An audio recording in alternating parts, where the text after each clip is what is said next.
வணக்கம். ஜேகே செய்திகளின் பிரதான செய்திகள். முதலில் தலைப்புச் செய்திகள். புத்தாண்டு உபசரிப்புகள் மற்றும் அன்பளிப்புகளை பெற்றுக்கொள்ளக் கூடாது என போலீசாருக்கு எச்சரிக்கை. சிங்கராஜ வனப்பகுதியின் குடவ பிரதான நுழைவாயில் 6 நாட்களுக்கு மூடப்படும் என அறிவிப்பு.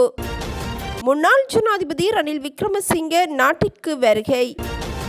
நாடு தழுவிய ரீதியில் அரச வைத்திய அதிகாரிகள் சங்கம் 48 மணி நேர பணி பகிஷ்கரிப்பு. மசகு எண்ணெயின் விலை அதிகரிப்பினால் உள்நாட்டிலும் எரிபொருட்களின் விலை அதிகரிக்கும் என அறிவிப்பு. மின்சார கட்டணத்தை 15 வீதத்தினால் அதிகரிக்க நடவடிக்கை. பிரான்சில் ஈழத்தமிழ் தாயும் மகளும் சடலங்களாக மீட்பு.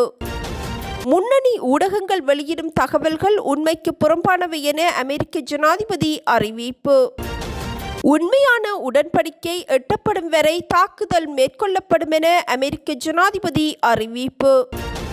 இஸ்ரேலின் அழுத்தம் காரணமாக தமது செயற்பாடுகளை நிறுத்துவதாக பலஸ்தீன சிறுவர் உரிமை அமைப்பு அறிவிப்பு. நாட்டில் நிலவும் எரிபொருள் நெருக்கடி காரணமாக தற்போது வரை வேலைவாய்ப்பு இழப்புகள் குறித்த உத்தியோகபூர்வ தகவல்கள் எவையும் கிடைக்கப்பெறவில்லை என தொழில் அமைச்சு அறிவித்துள்ளது. இருப்பினும் எதிர்காலத்தில் ஏற்படக்கூடிய சவால்களை எதிர்கொள்ள அமைச்சு ஆயத்தமாகியுள்ளதாகவும் அமைச்சு அறிவித்துள்ளது. எரிபொருள் நெருக்கடியினால் தொழில் சந்தையில் ஏற்படக்கூடிய தாக்கங்கள் குறித்து தேசிய தொழில் ஆலோசனை சபையில் ஏற்கனவே விரிவாக ஆராயப்பட்டுள்ளதாகவும் அமைச்சின் செயலாளர் SM பியதிச தெரிவித்தார். தற்போது வரை வேலை இழப்புகள் பதிவாகவில்லை என்றாலும் முதலாளிகள் மற்றும் ஊழியர் தரப்புடன் இணைந்து எதிர்கால நிலைமைகளை சமாளிப்பதற்கான திட்டங்கள் குறித்து அமைச்சு கவனம் செலுத்தியுள்ளது. எரிபொருள் நெருக்கடிக்கு மத்தியில் டித்வா சூறாவளியினால் ஏற்பட்ட வெள்ளம் மற்றும் மண் சரிவு காரணமாக இலங்கை தொழிலாளர்கள் எதிர்கொண்டுள்ள பாதிப்புகள் குறித்து சர்வதேச தொழிலாளர் அமைப்பு சில மதிப்பீடுகளை வெளியிட்டுள்ளது. இதன்படி 3,74,000 தொழிலாளர்கள் இந்த அனர்த்தங்களினால் பாதிக்கப்பட்டுள்ளனர். மாதத்திற்கு சுமார் 48 மில்லியன் அமெரிக்க டாலர் வருமான இழப்பு ஏற்படுவதற்கான வாய்ப்புகள் காணப்படுகின்றன. நெற்பயிர் செய்கை நிலங்களில் 23% வெள்ளத்தினால் பாதிக்கப்பட்டுள்ளன.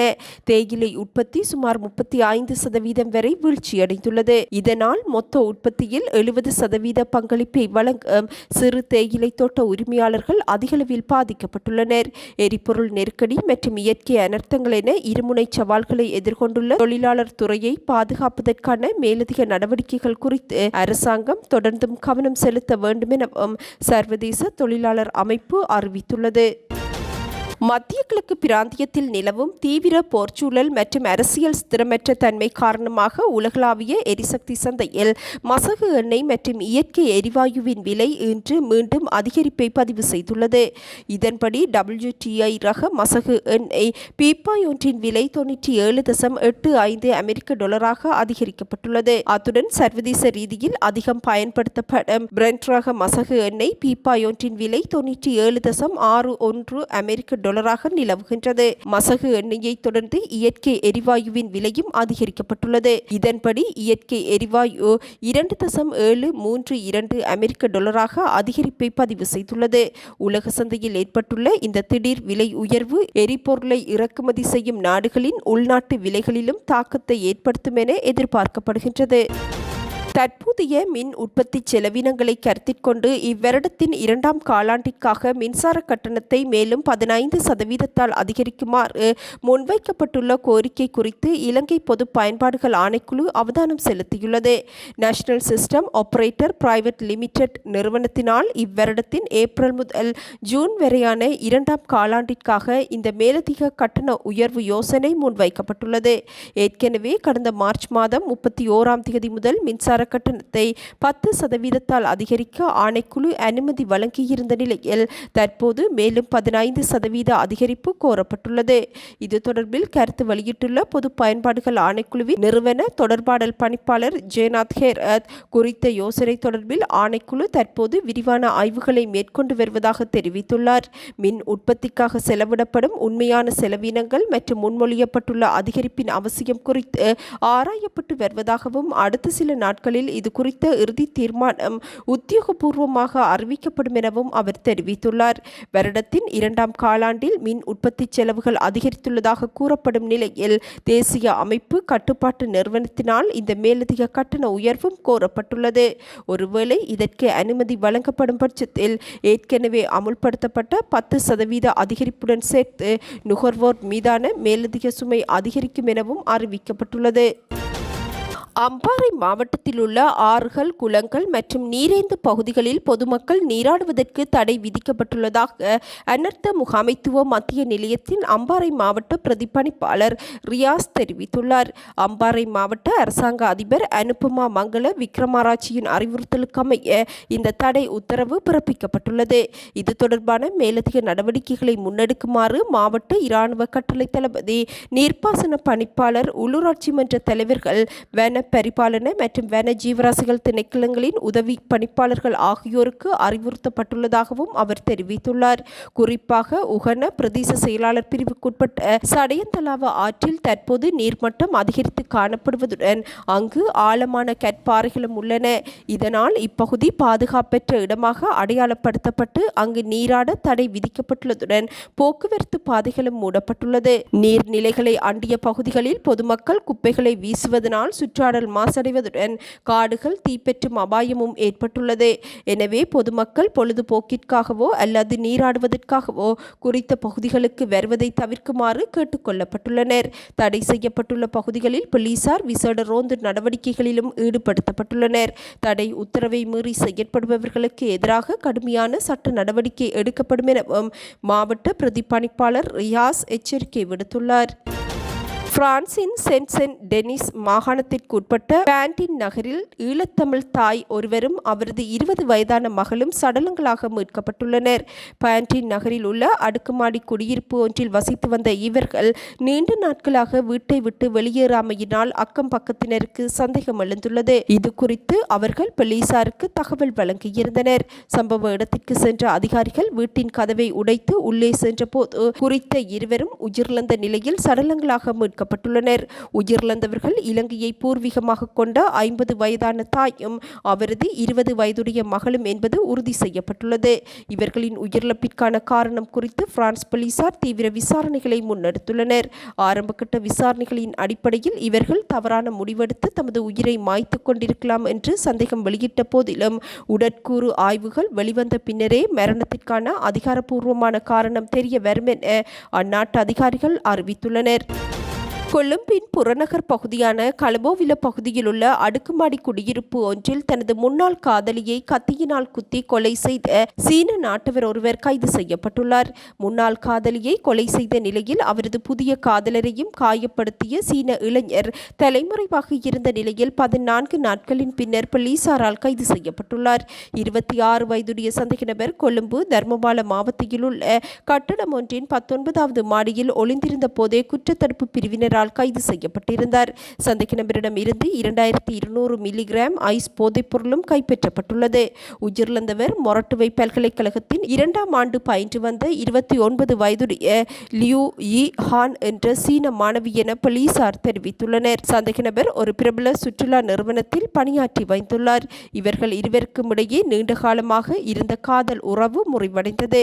இந்நிலையில் மாணவி கொழும்பு துறைமுக நகரத்தில் பணியாற்றும் மற்றும் ஒரு சீன இளைஞருடன் பழகி வந்துள்ளார். இதனை அடுத்து கடந்த 23ஆம் தேதி கலபோ உள்ள பீரிஸ் அவென்யூவில் உள்ள அடுக்குமாடி குடியிருப்பில் இருந்த தனது பொருட்களை எடுத்துச் செல்ல மாணவி தனது புதிய காதலருடன் சென்றார்.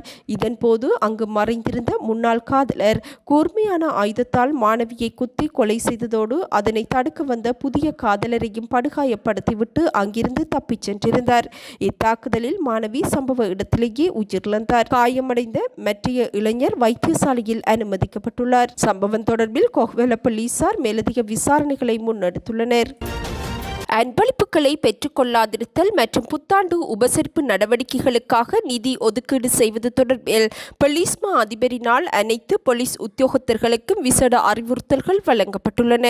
சிங்கள மற்றும் தமிழ் புத்தாண்டை முன்னிட்டு பல பொலிஸ் நிலையங்களில் புத்தாண்டு உபசரிப்புகளை நடத்துவதற்காக உத்தியோகத்தர்களிடம் பணம் வசூலிக்க தயாராகி வருவதாகவும் வர்த்தக சமூகத்தின் பங்களிப்புடன் புத்தாண்டு விருந்துகளை நடத்த திட்டமிட்டுள்ளதாகவும் கிடைக்கப்பெற்ற தகவல்களை அடுத்து இந்த அறிவுறுத்தல் விடுக்கப்பட்டுள்ளன.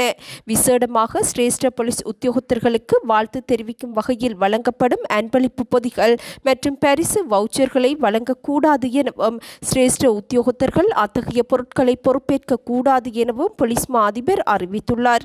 அதேபோன்று வெளித்தரப்பினர் அல்லது வர்த்தக சமூகத்தின் பங்களிப்புடன் போலீஸ் நிலையங்களில் சிங்கள புத்தாண்டு விருந்துகளை நடத்தக்கூடாது எனவும் போலீஸ் மா அதிபரின் அறிவுறுத்தலில் குறிப்பிடப்பட்டுள்ளது. போலீஸ் நிலையங்களில் மேற்கொள்ளப்படும் புத்தாண்டு உபசரிப்பு நடவடிக்கைகளுக்காக ஒரு போலீஸ் உத்தியோகத்தருக்கு 250 ரூபாய் வீதம் போலீஸ் வெகுமதி நிதியத்திலிருந்து வழங்குவதற்கு அனுமதி வழங்கப்பட்டுள்ளதாகவும் அந்த அறிக்கையில் குறிப்பிடப்பட்டுள்ளது. இந்த அறிவுறுத்தல்களை மீறி செயற்படும் உத்தியோகத்தர்களுக்கு எதிராக தேவையான நடவடிக்கை எடுக்குமாறு மேற்பார்வை அதிகாரிகளுக்கு போலீஸ் மா அதிபர் பிரியந்த வீரசூரிய சுட்டிக்காட்டியுள்ளார். இதேவேளை உடனடியாக நடைமுறைக்கு வரும் வகையில் 17 போலீஸ் நிலைய பொறுப்பதிகாரிகளுக்கு இடமாற்றம் வழங்கப்பட்டுள்ளது. தேசிய போலீஸ் ஆணைக்குழுவின் அனுமதிக்கு உட்பட்டு போலீஸ் திணைக்களத்தில் நிலவும் வெற்றிடங்களுக்கு அமைய இந்த இடமாற்றங்கள் வழங்கப்பட்டுள்ளதாகவும் போலீஸ் தலைமையகம் அறிவித்துள்ளது. உலக மரபுரிமையான சிங்கராஜ வன பகுதியின் குடவ பிரதான நுழைவாயில் நாளை முதல் 15ஆம் தேதி வரை 6 நாட்களுக்கு மூடப்படும் என சிங்கராஜ வனப்பாலகர் அலுவலகம் அறிவித்துள்ளது. புத்தாண்டு விடுமுறை காரணமாக இவ்வாறு 6 நாட்களுக்கு சிங்கராஜ வனம் மூடப்படும் எனவும் சுட்டிக்காட்டப்பட்டுள்ளது. மீண்டும் 16ஆம் தேதி முதல் வழமை போன்று சுற்றுலா பயணிகளுக்காக பிரதான நுழைவாயில் திறக்கப்படும் எனவும் சிங்கராஜ வனப்பாலகர் SD நிமல் தெரிவித்துள்ளார். எனவே மேற்குறி நாட்களில் சிங்கராஜ வனத்தை பார்வையிடுவதற்காக குடவ நுழைவாயில் ஊடாக சுற்றுலா பயணிகள் வருகை தர முடியாது எனவும் அவர் தெரிவித்துள்ளார். மருத்துவ சிகிச்சைக்காக சிங்கப்பூர் சென்றிருந்த முன்னாள் ஜனாதிபதி ரணில் விக்ரமசிங்க தனது சிகிச்சைகளை முடித்துக்கொண்டு நாட்டிற்கு திரும்பியுள்ளார். சிங்கப்பூரில் உள்ள பிரபல வைத்தியசாலை ஒன்றில் கடந்த மார்ச் மாதம் 19ஆம் தேதி ரணில் விக்ரமசிங்கவிற்கு இருதய அறுவை சிகிச்சை மேற்கொள்ளப்பட்டது. சிகிச்சையின் பின்னர் சில நாட்கள் அங்கு தங்கியிருந்து ஓய்வு பெற்ற அவர் தற்போது பூரண குணமடைந்து நாட்டிற்கு வருகை தந்துள்ளார். அரசு வைத்திய அதிகாரிகள் சங்கம் இன்று முற்பகல் 8 மணி முதல் 48 மணித்தியாலங்களுக்கு நாடளாவிய ரீதியில் பணி பகிஷ்கரிப்பை முன்னெடுக்கவுள்ளது. சுகாதார அமைச்சு இணக்கம் தெரிவித்த நிபந்தனைகளை மீறி பயிற்சிக்கு பிந்திய வைத்திய நியமனங்களை வழங்கியமைக்கு எதிர்ப்பு தெரிவித்தே இந்த பணி பகிஷ்கரிப்பு முன்னெடுக்கப்பட்டுள்ளதாக அச்சங்கம் அறிவித்துள்ளது. சுகாதார அமைச்சினால் பயிற்சிக்கு பிந்திய வைத்திய நியமனங்களுக்காக விண்ணப்பித்திருந்த 436 புதிய வைத்திய அதிகாரிகளுக்கான நியமன இடங்கள் நேற்று அறிவிக்கப்பட்டது. இதற்கமைய அவர்கள் இன்று முதல் எதிர்வரும் 11ஆம் தேதிக்குள் தமக்கு ஒதுக்கப்பட்ட அரச வைத்தியசாலைகள் அல்லது சுகாதார நிறுவனங்களில் பணியில் இணைய வேண்டும் என சுகாதார அமைச்சு அறிவித்திருந்தது. எவ்வாறாயினும் சுகாதார அமைச்சின் இச்செயற்பாடானது தமது சங்கத்துடன் எட்டப்பட்ட உடன்படிக்கைகளை மீறும் செயல் என அரச வைத்திய அதிகாரிகள் சங்கம் அறிவித்துள்ளது. இதன் காரணமாக இன்று முதல் 48 மணி நேரத்திற்கு நாடளாவிய ரீதியில் உள்ள அரச வைத்தியசாலை பணி பகிஷ்கரிப்பில் ஈடுபட தீர்மானித்துள்ளதாகவும் அச்சங்கத்தின் செயலாளர் வைத்தியர் பிரபாத் சுகததாச தெரிவித்துள்ளார். அரச வைத்திய அதிகாரிகள் சங்கத்துடன் இன்று நடைபெறவிருந்த கலந்துரையாடல் நடைபெறாது என சுகாதார அமைச்சர் நலிந்த ஜெயதிச அறிவித்துள்ளார்.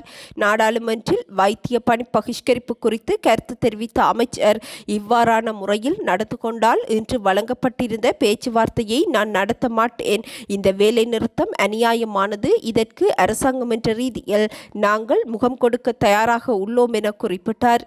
அரசியல் நோக்கங்களுக்காக ஒரு சிறிய குழுவினால் முன்னெடுக்கப்படும் இந்த வேலை நிறுத்தத்தை தொடர வேண்டாம் என கேட்டுக்கொண்ட அமைச்சர் இன்று முதல் பணியை பொறுப்பேற்கவுள்ள புதிய வைத்திய அதிகாரிகளுக்கு தேவையான பாதுகாப்பு வழங்கப்படும் என்பதனால் எவ்வித அச்சமும் இன்றி அவர்கள் கடமைக்கு சமூகம் அளிக்க முடியும் எனவும் குறிப்பிட்டுள்ளார். சுகாதார அமைச்சினால் பயிற்சிக்கு பிந்திய நியமனங்களை வழங்குவதில் ஏதேனும் தவறு இழைக்கப்பட்டிருந்தால் அதற்கு நீதிமன்றத்தின் உதவியை நாடுவதே சாலச் சிறந்தது எனவும் அமைச்சர் குறிப்பிட்டுள்ளார். மத்திய கிழக்கில் நெருக்கடி நிலவும் வேளையில் இவ்வாறு 5 நாட்கள் வேலை நிறுத்தத்தை முன்னெடுப்பது எந்த வகையிலும் நியாயமற்றது. பயிற்சிக்கு பிந்தைய மருத்துவ நியமன பட்டியலை தயாரிப்பதில் அரச வைத்திய அதிகாரிகள் சங்கம் இருக்க வேண்டும் என்ற நிலைப்பாட்டில் நின்றே இப்போராட்டம் முன்னெடுக்கப்படுகின்றது. முதல் நியமனத்திற்கு இடமாற்ற சபை அவசியமில்லை. கடந்த செவ்வாய்க்கிழமை ஒரு குழுவினரை அழைத்து நியமனங்களை பொறுப்பேற்க வேண்டாம் என அவர்கள் அச்சுறுத்தியுள்ளனர். 453 வைத்தியர்களில் 436 பேர் ஏப்ரல் 4ஆம் தேதியாகும் போது தமக்கு இந்த நியமனம் வேண்டும் என விண்ணப்பித்துள்ளனர். மீதமுள்ளவர்களில் 16 பேர் பயிற்சிகளை சரியாக முடிக்காதவர்கள். உண்மையில் ஒருவர் மாத்திரமே விண்ணப்பிக்கவில்லை. எனவே இந்த வேலை நிறுத்தத்திற்கு எந்தவொரு அடிப்படை ஆதாரமும் இல்லை என சுகாதார அமைச்சர் வைத்தியர் நலிந்த ஜெயதிச அறிவித்துள்ளார்.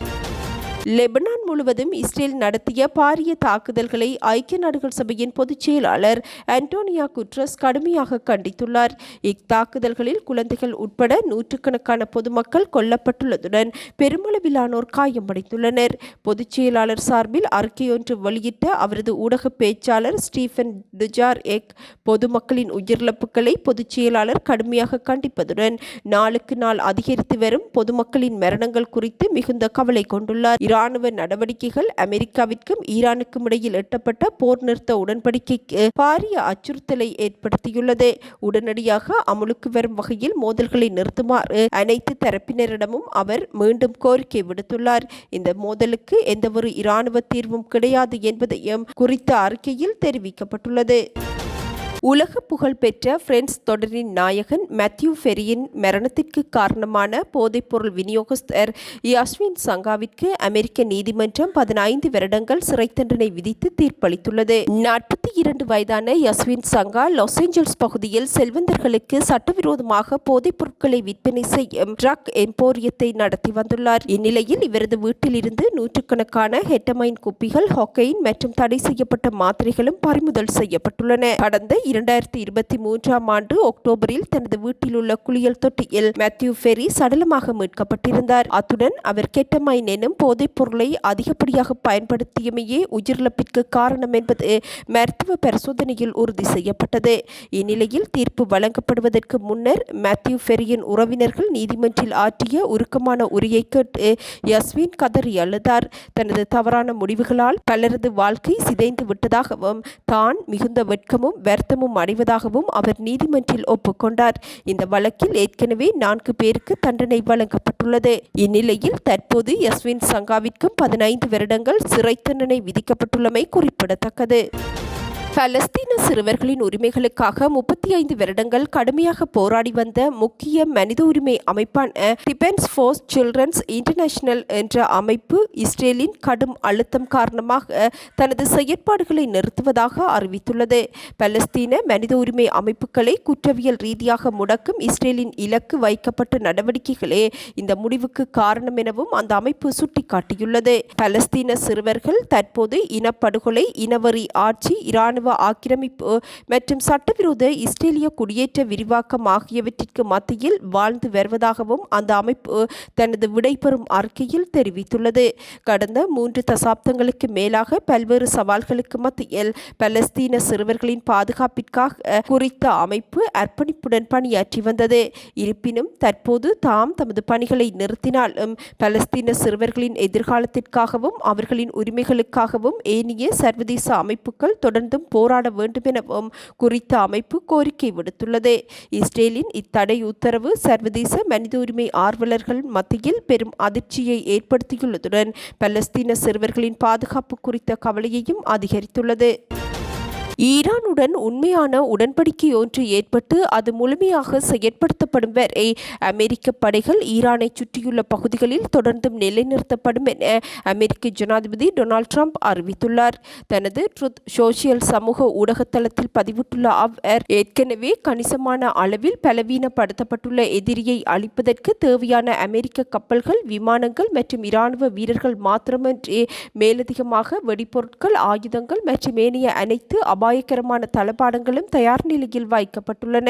இந்த உடன்படிக்கைகள் மீறப்படுவதற்கான வாய்ப்புகள் மிகவும் குறைவு என ட்ரம்ப் கூறினாலும், ஒருவேளை உடன்படிக்கைகள் மீறப்படுமானால் இதுவரை எவரும் பார்த்திராத மிகப்பெரிய மற்றும் வலிமையான முறையில் தாக்குதல்கள் ஆரம்பிக்கப்படும் எனவும் அமெரிக்க ஜனாதிபதி எச்சரிக்கை விடுத்துள்ளார். ஈரான் எந்தவொரு சந்தர்ப்பத்திலும் அணு ஆயுதங்களை வைத்திருக்க கூடாது என்பதிலும், திறந்த நிலையிலும் பாதுகாப்பாகவும் இருக்க வேண்டும் என்பதிலும் நீண்ட காலத்திற்கு முன்பே உடன்பாடு எட்டப்பட்டுள்ளதாகவும் அமெரிக்க ஜனாதிபதி குறிப்பிட்டுள்ளார். அத்துடன் ஈரானுடனான பேச்சுவார்த்தைகள் குறித்து முன்னணி ஊடகங்கள் வெளியிட்ட தகவல்கள் முற்றிலும் உண்மைக்கு புறம்பானவை எனவும் அமெரிக்க ஜனாதிபதி டொனால்ட் ட்ரம்ப் அறிவித்துள்ளார். இதன்படி நியூயார்க் டைம்ஸ், CNN ஆகிய ஊடகங்கள் ஈரான் பேச்சுவார்த்தை குறித்து வெளியிட்டுள்ள 10 அம்ச திட்டம் திட்டமிடப்பட்ட ஒரு மோசடி எனவும் அவர் குற்றம் சுமத்தியுள்ளார். இத்துடன் இன்று எமது பிரதான செய்திகள் நிறைவடைகின்றன. நமது அடுத்த பிரதான செய்திகளை நாளை எதிர்பாருங்கள். வணக்கம்.